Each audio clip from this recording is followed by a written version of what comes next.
Hello students, CDP की class में आपका एक बार फिर से स्वागत है। इस समय हम सीडीपी का पेपर 2 पढ़ रहे थे, जिसमें हमने संप्रेषण चैप्टर स्टार्ट किया हुआ था। और इस चैप्टर में सबसे ज़्यादा जो इम्पोर्टेंट है वो है शिक्षण के सिद्धांत, जो कि हम पढ़ेंगे। यानी कि पेपर 2 का ये बैकबोन है, जिसको पढ़ना आपके लिए एग्ज़ाम परीक्षा के लिए भी बहुत ज़रूरी है। और आगे इन फ्यूचर आप जो भी कॉम्पिटिटिव एग्ज़ाम देंगे उसमें भी इसी जो टॉपिक है इसका बहुत बड़ा रोल है।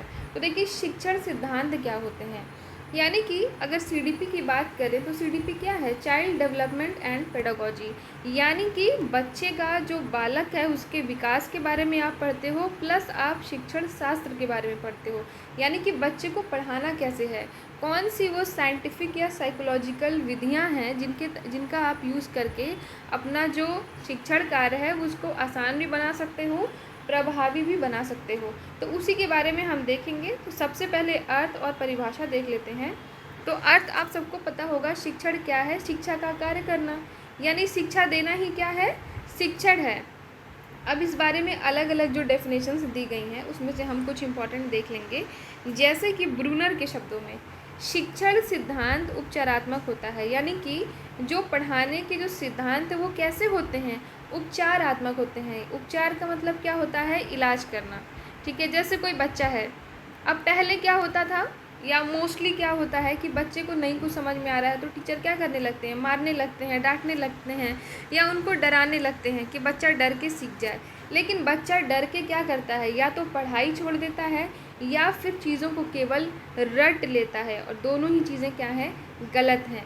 यानी कि शिक्षण कार्य कैसा होना चाहिए? उपचारात्मक होना चाहिए। अगर बच्चे को कोई चीज़ समझ नहीं आ रही है तो क्यों नहीं समझ में आ रही है, उसके कारण को जानना, उसकी समस्या का निदान करना जो है वो इम्पॉर्टेंट होता है। तो ब्रूनर का कथन इम्पॉर्टेंट है। इन्होंने क्या बताया कि शिक्षण सिद्धांत क्या होते हैं? उपचारात्मक होते हैं। ज्ञान या कौशल प्राप्ति की अधिकतम प्रभावशाली विधियों से संबंधित नियमों का निर्धारित इसको किया जाता है। ये एक ऐसा मानदंड है या प्रदान करता है जिसकी सहायता से शिक्षण या अधिगम का मूल्यांकन किया जाता है। जैसे फॉर एग्जांपल मान लो कि कोई बच्चा है जिसको आप 5 का पहाड़ा याद करा रहे हो, 5 का टेबल याद करा रहे हो। ठीक है, अब आप बच्चे को 10 दिनों से याद करा रहे हो, बच्चा नहीं याद कर रहा है। तो आप देखो कि आपने गलती क्या की। यानी कि आपने सपोज़ उसको एक ही दिन में पूरा टेबल लिख के दे दिया कि चलो 5 का 6 का पहाड़ा याद करो, या फिर 5 का पूरा पहाड़ा आपने लिख के दे दिया कि इसको याद करो। बच्चा नहीं याद कर पाएगा। ठीक है, क्योंकि उसको थोड़ा थोड़ा करके, यानी कि यही आप अभी आगे वीडियो में पढ़ोगे कि किस तरीके से पढ़ाते हैं। अब आप 5 का पहाड़ा पूरा ना याद करके उसको केवल एक दिन में 2 या 3 याद करो कि अच्छा 5 का 5, 5 दूनी 10, 5 तिया 15। एक दिन में 3 वो बहुत सिंपल तरीके से याद कर लेगा। फिर उसके बाद नेक्स्ट अगले दिन फिर उसको आप 20, 25, 30 फिर ऐसे याद कराओ। तो इस तरह से करके 2-4 दिन में वो क्या करेगा? बिल्कुल ईजिली चीज़ें रट लेगा। यानी कि हमने क्या देखा कि पूरा जो पार्ट है उसको एक ही बार में ना पढ़ा करके थोड़ा थोड़ा करके, टुकड़ों में करके या इजी स्टेप में करके पढ़ाना होता है। जैसे आप मैथ्स देखते होगे तो मैथ्स में जब भी आप चैप्टर पढ़ते हो तो क्वेश्चंस पहले टफ़ नहीं होते हैं, पहले बहुत इजी क्वेश्चंस लगाने होते हैं। फिर उसके बाद आपको मॉडरेट क्वेश्चन मिलते हैं, और उसके बाद फिर आपको टफ़ क्वेश्चन की ओर ले जाया जाता है। अगर आपको शुरुआत में ही टफ़ चीज़ें पढ़ा दी जाएँ तो आपको पढ़ाई से मन भी हट जाएगा और आप चीज़ें कभी सीख नहीं पाओगे। फॉर एग्ज़ाम्पल कि कोई भी पहले ही दौड़ना नहीं शुरू कर देता। ठीक है, पहले तो वो बैठना, फिर चलना, खड़े होना, फिर चलना, फिर थोड़ा तेज़ दौड़ना, फिर बहुत तेज़ दौड़ना। इस तरह से एक एक स्टेप बाय स्टेप चीज़ें सिखाई जाती हैं। तो ये सारी विधियां हम देखेंगे कि कौन से सब्जेक्ट के लिए कौन सी विधि अपनाते हैं और किस एज के अकॉर्डिंग कौन सी विधि अपनाते हैं। उसके बाद नेक्स्ट एक और हम डेफिनेशन देखेंगे। शिक्षा शब्दकोश के अनुसार शिक्षण सिद्धांत एक ऐसा विचार है जो छात्र को शैक्षिक उद्देश्य और लक्ष्य को प्राप्त करने की दिशा को निर्देशित करने में शिक्षक को पथ प्रदर्शक सहित सहायता करता है। यानी कि टीचर को बताता है कि हम कौन सी विधि अपनाएं जिससे कि जो बच्चा है उसको शैक्षिक उद्देश्य मिल जाए। इसकी आवश्यकता महत्व क्या है? ऑफकोर्स क्योंकि इससे शिक्षण कार्य प्रभावी होगा। ठीक है, अधिगम सिद्धांतों का इसमें यूज़ किया जाता है, इसीलिए जो है वो शिक्षण का या अधिगम का कार्य बहुत अच्छे से हो पाएगा। इसमें शिक्षण की योजना, संगठन, मूल्यांकन का वैज्ञानिक आधार है, इसीलिए ज़्यादा प्रभावशाली होगा। इससे हम पूर्व अनुमान लगा सकते हैं कि बच्चा कितना सीखेगा या कितने दिनों में चीज़ों को सीख जाएगा। ठीक है, नेक्स्ट है, इसके द्वारा शिक्षण के स्तर का भी पता चलता है। ये शिक्षण और अधिगम के मध्य से संबंध की व्याख्या करता है। तो ये सब हमें ध्यान में नहीं रखना है, ये आपके शॉर्ट आंसर क्वेश्चन में बस लिखने के काम आएंगे। जो इम्पॉर्टेंट है वो है यहाँ से सिद्धांत, यहाँ से अब ये आपका मोस्ट इम्पॉर्टेंट है, इसको ध्यान से एक एक लाइन समझिएगा। पहला सिद्धांत क्या है? स्वयं करके सीखने का सिद्धांत। यानी कि कोई भी कार्य जब आप स्वयं करते हैं तो उस कार्य को बहुत अच्छे से सीख जाते हैं। Principle of learning by doing. विकास का आधार ही स्व प्रक्रिया है, यानी कि आप किसी भी चीज़ में आपका विकास या डेवलपमेंट तभी होगा जब आप उस कार्य को खुद करें। बालक संसार में कुछ मूल प्रवृत्तियों को लेकर आता है। बालक के शरीर और मस्तिष्क को क्रियाशील बना करके ही उसको बात को सही ढंग से सिखाया जा सकता है।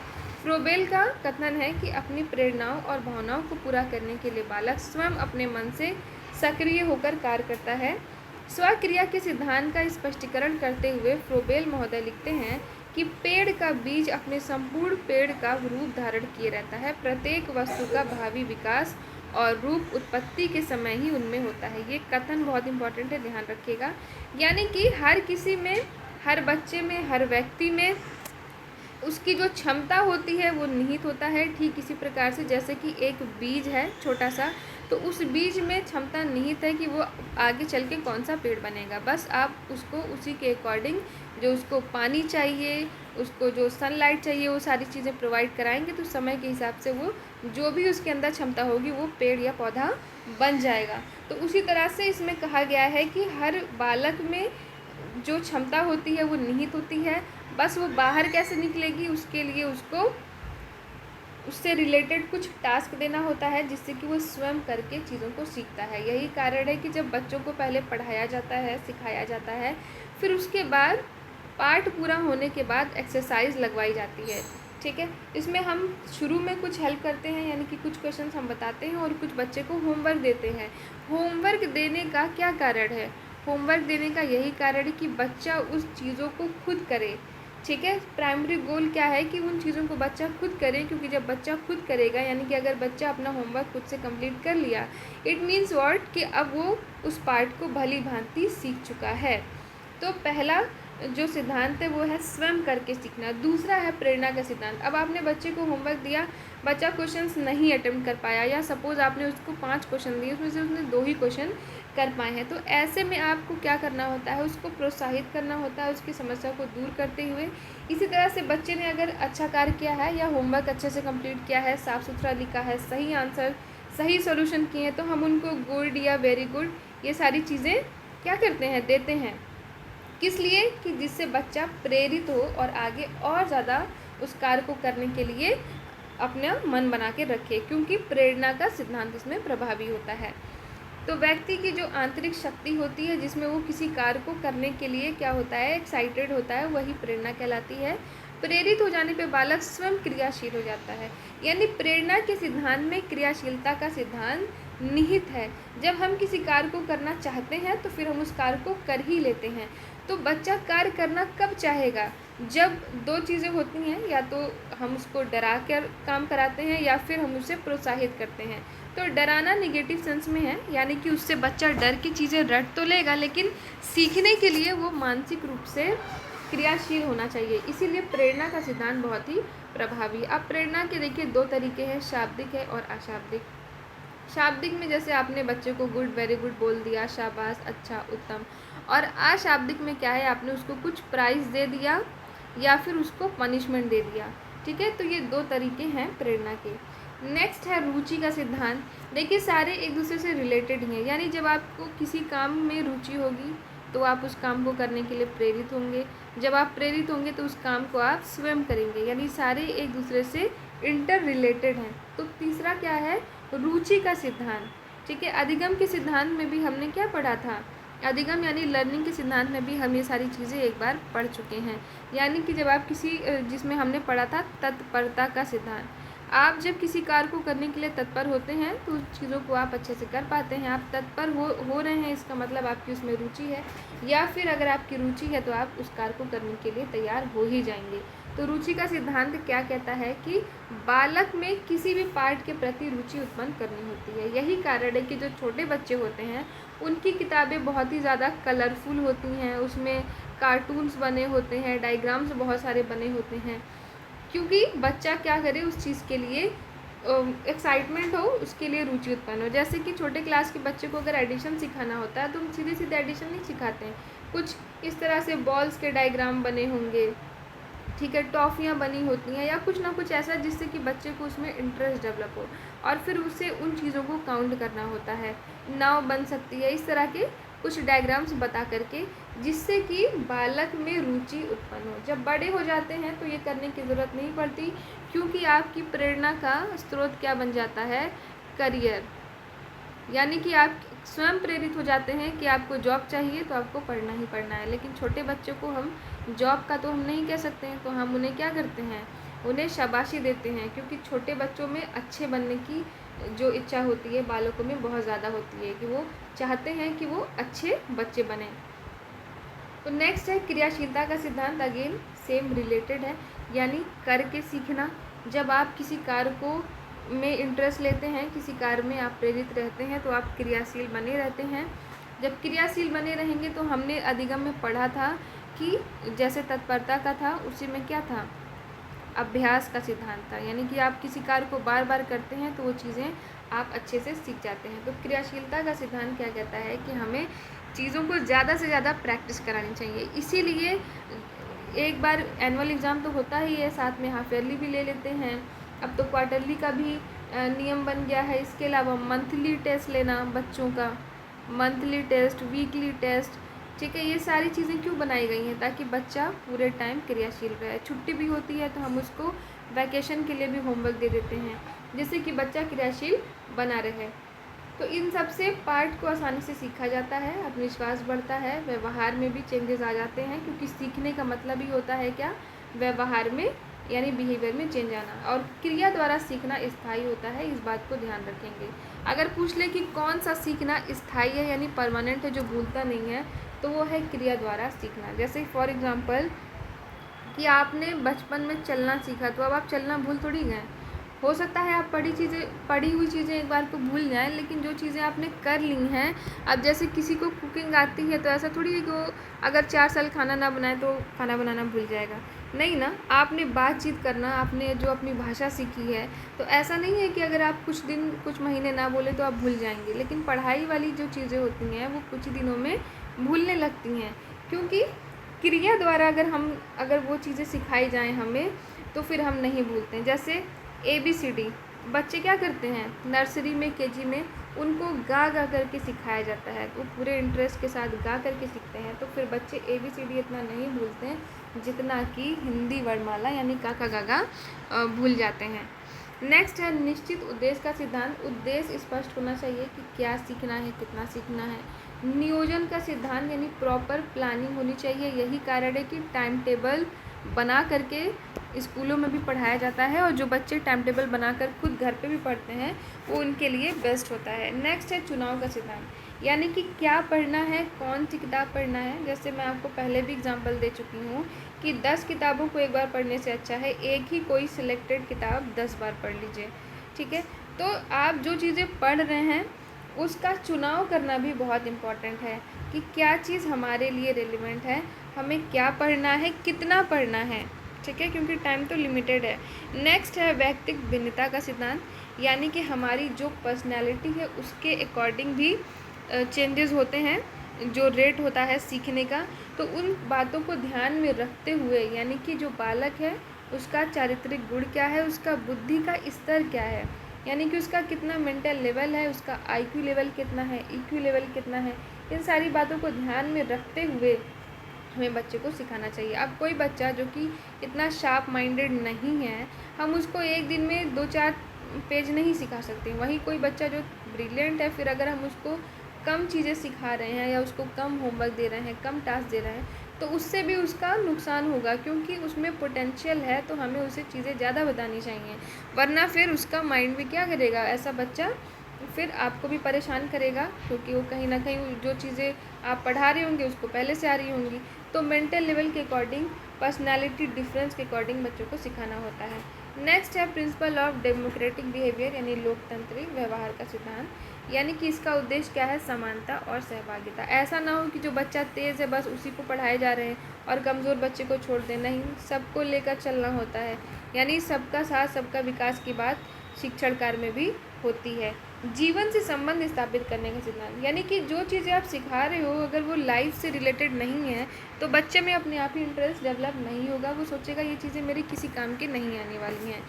यही, लेकिन अगर आप उसको उसके डेली लाइफ से रिलेटेड जैसे जोड़ सिखा रहे हो बच्चे को, और वो खाने पीने की चीज़ों का एग्जांपल देकर, फॉर एग्जांपल समोसे का एग्जांपल दे करके, या वो दुकान से कोई चीज़ें जो ख़रीदता है, टॉफ़ी का, चॉकलेट का, कुछ ऐसा आप एग्जांपल देकर उसको जोड़ सिखा रहे हो जिससे कि उसको लगे कि हाँ ये चीज़ें मुझे लाइफ में काम आएंगी, अगर मैं सीख लिया तो फिर ये मेरे डेली लाइफ में काम आने वाली हैं। तो उससे क्या होगा, बालक प्रेरित होगा, उसकी रुचि उत्पन्न होगी, ठीक है, नतीजा क्रियाशील होगा, जीवन से संबंध स्थापित होगा, तो फिर शिक्षण या अधिगम कार्य बहुत आसानी से हो जाएगा। आवृत्ति और पुनरावृत्ति का सिद्धांत जो सबसे इम्पॉर्टेंट है, जो मैक्सिमम लोग गलती करते हैं, यानी पढ़ाई तो खूब करते हैं लेकिन नया पढ़ते जाते हैं और पिछला क्या करते हैं, भूलते जाते हैं। इसीलिए सबसे ज़्यादा जो इम्पोर्टेंट है वो है रिविज़न, ठीक है। आप ज़्यादा नहीं पढ़ें लेकिन जितना पढ़ा है उसको बार बार रिवाइज़ करें ताकि जब परीक्षा हो तो ये ना रहे कि ये क्वेश्चन तो पढ़ा हुआ था लेकिन आंसर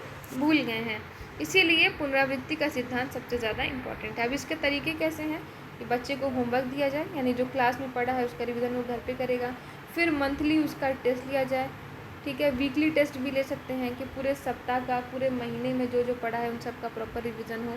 और बच्चों को भी प्रेरित करना चाहिए कि दिन भर में जो भी पढ़ा है रात में 10 से 15 मिनट तक उसको ज़रूर से रिवाइज़ करें। अगर ऐसा करते हैं तो वो चीज़ें परमानेंट हो जाएंगी। नेक्स्ट है मनोरंजन का सिद्धांत, यानी शिक्षण कार्य बहुत बोरिंग नहीं होना चाहिए, बीच बीच में थोड़ा थोड़ा सा ब्रेक दे सकते हैं या कुछ ऐसी एक्टिविटीज़ करा सकते हैं जिससे कि बच्चों का मनोरंजन होता रहे। विभाजन का सिद्धांत, यानी कब क्या कितना सिखाना है उसको डिवाइड करना बहुत ही इम्पॉर्टेंट है। जैसे कि शिक्षक को छात्र को अगर व्याकरण का ज्ञान देना है तो पहले अक्षर का ज्ञान सिखाना चाहिए, ठीक है। ऐसा नहीं कि अब आप इंग्लिश में ट्रांसलेशन सिखा रहे हैं और बच्चे को अभी क्या पार्ट ऑफ स्पीच ही नहीं पता है या फिर उसको अल्फ़ाबेट ही नहीं पता है और आप उसको वर्ड सिखा रहे हैं। तो सबसे पहले बेस से शुरुआत करना चाहिए, ठीक है, हमेशा बेस से शुरुआत करना चाहिए, पता होना चाहिए। अब बच्चे को गिनती नहीं आती तो आप उसको पहाड़ा थोड़ी सिखा सकते हैं, तो इसीलिए डिवीज़न का सिद्धांत भी बहुत इंपॉर्टेंट है। नेक्स्ट है अनुभव का सिद्धांत, यानी बच्चा जो पहले सीख चुका है उसको रिलेट करते हुए आगे की चीज़ें सिखानी चाहिए।